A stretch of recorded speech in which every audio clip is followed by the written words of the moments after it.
Mom said to leave. Can you let us stay just for tonight? Late at night, my 9-year-old grandson suddenly visited us. I rushed to open the door, and found him in bare feet, with blood oozing from his toes. Moreover, he was tightly holding the hand of his 4-year-old sister, tears streaming down her face. Did you two really walk here all by yourselves? They nodded and I hurriedly let them into the house. However, when my husband woke up, he was furious. Absolutely not. The terrifying expression on his face made the grandchildren burst into tears, leaving me bewildered. They should have been allowed to stay for just one night. After that, I couldn't believe my eyes at the action my husband took. I'm Margaret, a 63-year-old homemaker living with my husband Patrick, who is 2 years older. He worked as a high school teacher until he retired at 60. Our 2 children were married and independent. Our daughter Laura lived in a nearby apartment, and our son Richard lived in the neighboring town. Victoria, the wife of our eldest son, is stunningly beautiful with translucent white skin, and even women would flutter if she looked at them with those big eyes. She was an ideal daughter-in-law as long as she remained silent. However, she had an incredibly bad mouth. Everyone wonders why a woman of my caliber would marry a man like him. Huh? Are you saying Richard isn't up to your standard? Well, he works for a top-tier company and earns a decent income, but let's be honest, he's not that good-looking. But I'm not that picky, so he's lucky, I guess. I couldn't help but feel very angry when she spoke ill of my own son. Who do you think you are? I wanted to say, but I held my tongue because I didn't want to argue. However, my husband couldn't stay silent. Richard sure married quite an impressive wife, didn't he? Despite the sarcastic remark, Victoria seemed unfazed and even smirked dismissively.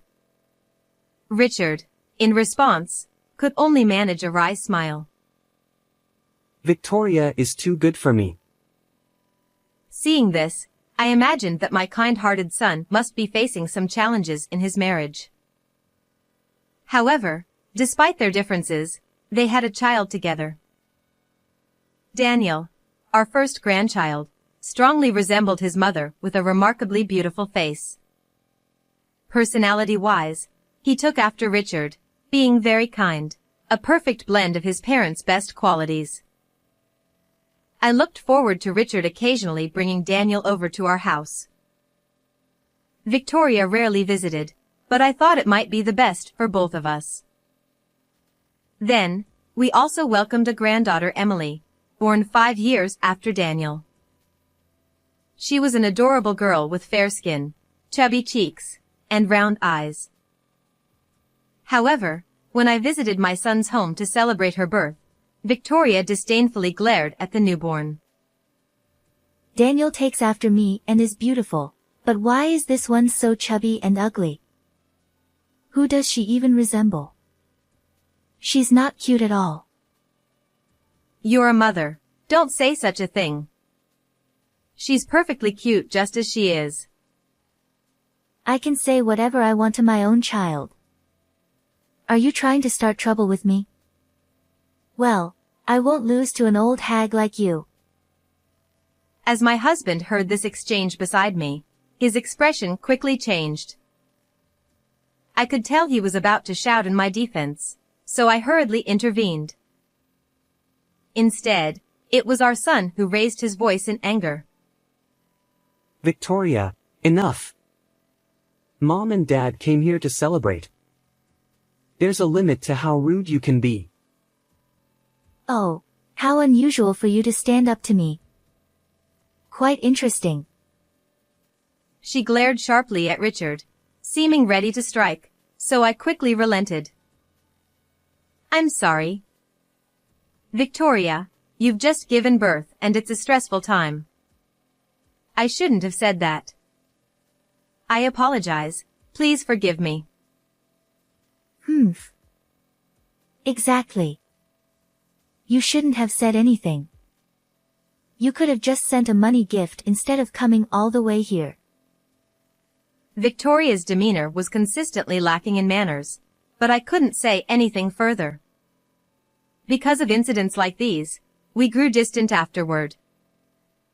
However, despite this, Richard continued to bring Daniel and Emily over to us regularly. It made us happy to see our adorable grandchildren, but there were still some concerns on my mind. Daniel was bright and talkative, but Emily, even at the ages of 3 and 4, showed hardly any signs of speaking. Furthermore, her fair skin had turned extremely dark from sunburn, and her hands were rough and dry. When I asked Richard about it, Victoria said Emily loved playing in the garden. That said, the condition of our granddaughter's skin was extremely concerning. One day, our family was struck by tragedy. My son Richard suddenly passed away. He fell from the stairs of a pedestrian bridge during his commute and was transported by ambulance. After being transported to the hospital, he received intensive treatment, but unfortunately, he didn't make it. I was in such shock that I couldn't even stand up. Richard, you poor thing. It must have been painful. Daddy, what's wrong? Wake up, wake up. Daniel cried uncontrollably, while Emily remained expressionless, biting her lip. Victoria, without shedding a tear, continued to fiddle with her phone. Looking back now, it was indeed a peculiar scene, but at that moment, I was overwhelmed with grief and unable to pay attention to anything else. My husband received our son's old and worn-out bag from the paramedics, found beneath the pedestrian bridge. It was a bag I had bought for him when he started working. He's been saving and working hard for the family. Thinking this made everything even harder to bear. The wake and funeral were mainly organized by our daughter's husband and were carried out smoothly. I spent the time in a daze at home. It was the day after the funeral. In the middle of the night, the intercom rang. Wondering what was happening, I looked at the camera and saw Daniel's face, biting his lips. I hurriedly opened the door and let him in. Holding back his tears, Daniel managed to speak in a strained voice. Mom told us to leave. Can you let us stay just for tonight? My grandson was barefoot, and there was blood oozing from his toes. Did you two walk here all by yourselves? The grandchildren nodded, but it was a 10-minute drive from the neighboring town. While 9-year-old Daniel might manage to walk, Emily was only 4 years old. Besides, it was the middle of the night. They must have been terrified. When I let them into the living room, my husband had also awakened, so I consulted him about Daniel's request to stay just for the night. Grandpa, we'll leave tomorrow, please. Absolutely not. Upon seeing my husband's furrowed brow and fearful expression, the grandchildren burst into tears, and I was wide-eyed with surprise. Can't we at least let them stay for one night? I began to plead, but my husband hugged the grandchildren tightly, sobbing uncontrollably. Even during our son's funeral, he held back tears. We've been married for 30 years, yet this was the first time I had seen my husband cry like this. Don't say just for today.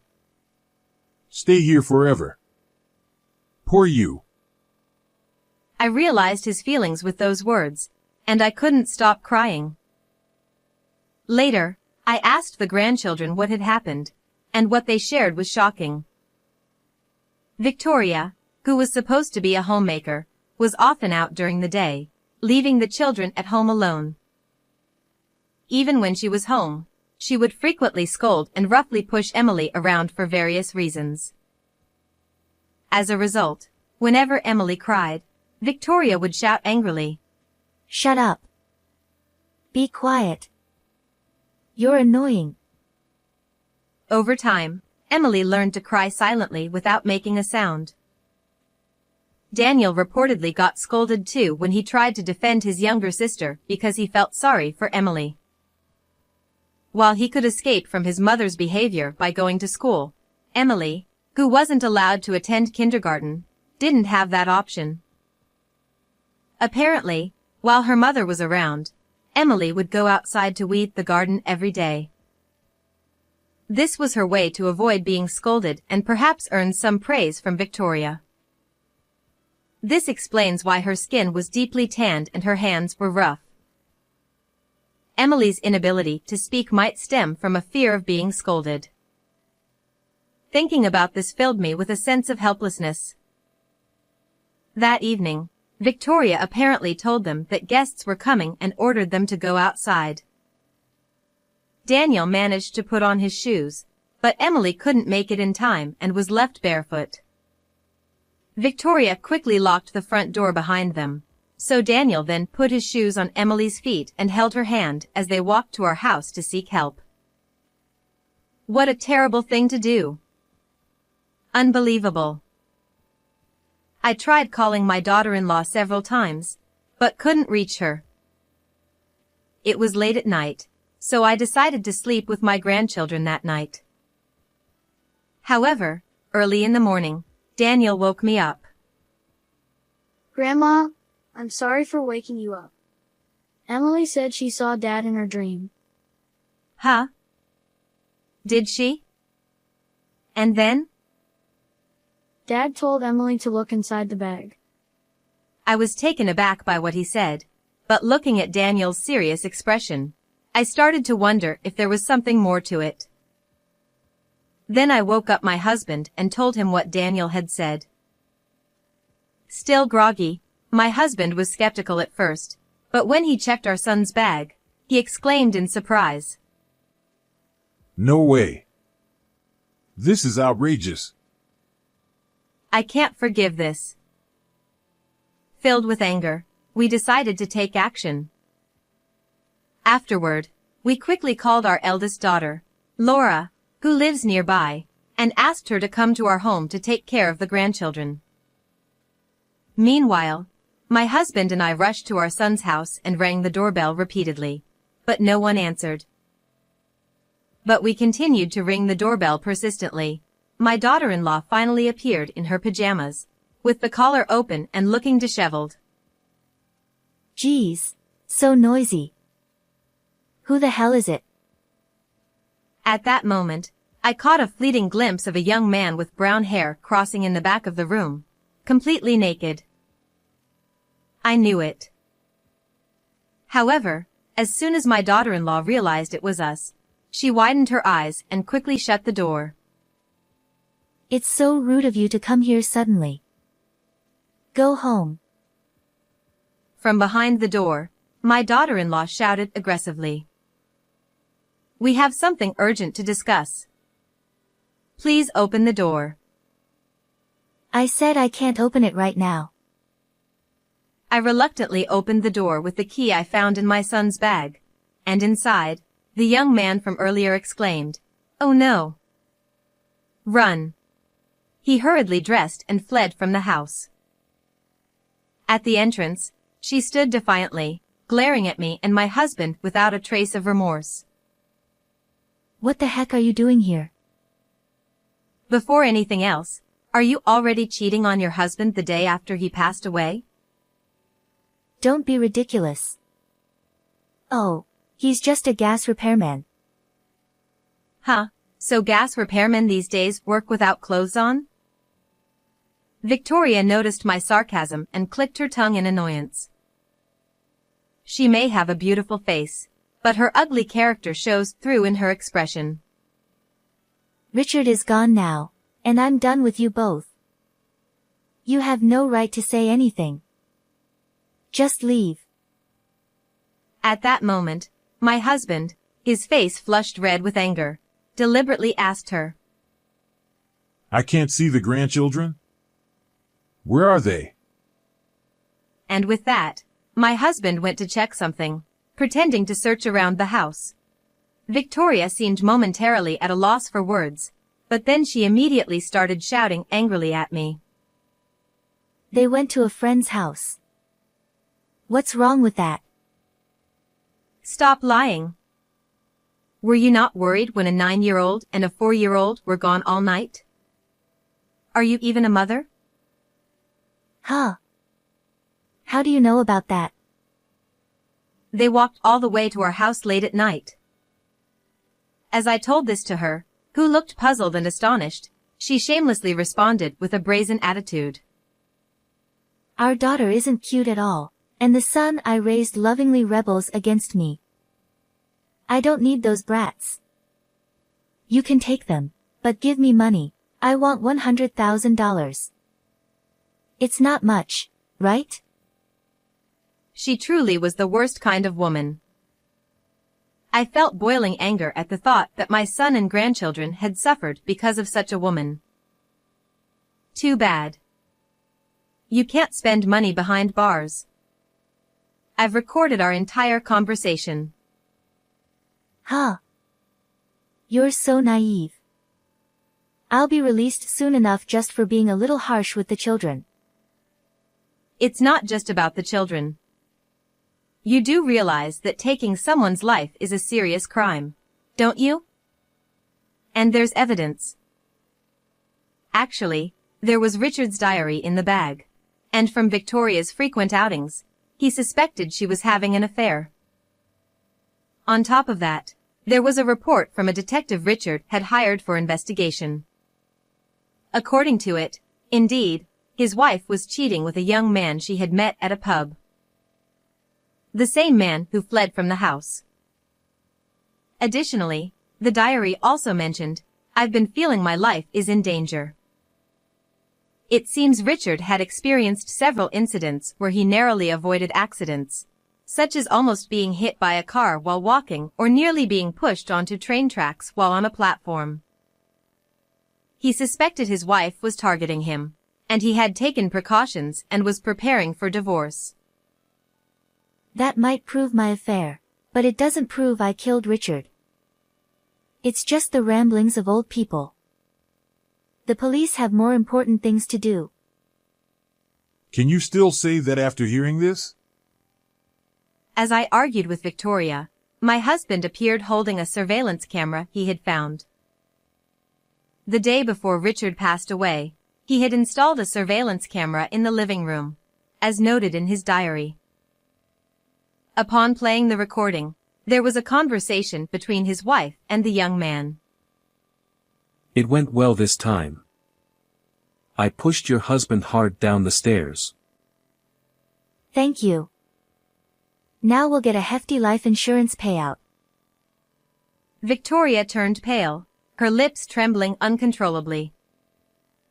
I just said that as a joke. How far can you go with your lies? I'll bring all the evidence to the police and request a reinvestigation. Your affair partner might spill everything about you during questioning. But... Oh, by the way, Laura mentioned something like this. The place where Richard fell is a busy pedestrian bridge, and many cars nowadays have cameras installed. Laura suggested spreading the word on social media to see if there were any witnesses at that time. Victoria's eyes widened, and she looked visibly shaken, placing a hand over her mouth. However, she quickly changed her tone and began to apologize. I'm sorry. I was threatened by that man.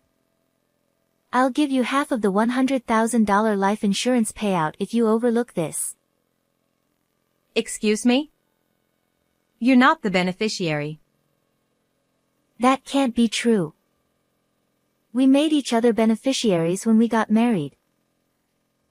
I told her that according to Richard's diary, the beneficiary had been changed from her to Daniel already. Richard had set up a trust system that allowed his children to receive the benefits once they reached a certain age, regardless of their current age. That's ridiculous. It was a plan to get a large sum of money. she collapsed on the spot, crying and screaming like a child, utterly miserable. We watched her coldly in silence. Afterward, both were arrested.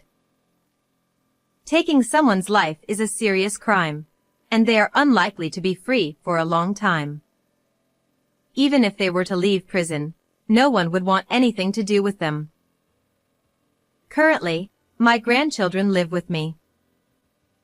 In fact, my daughter and her husband also live with us, supporting us, and they lovingly care for the two children as if they were their own. Emily, who used to be quiet, has started to open up and gradually began to talk more. I am determined to stay strong and see these children's happiness through until the end.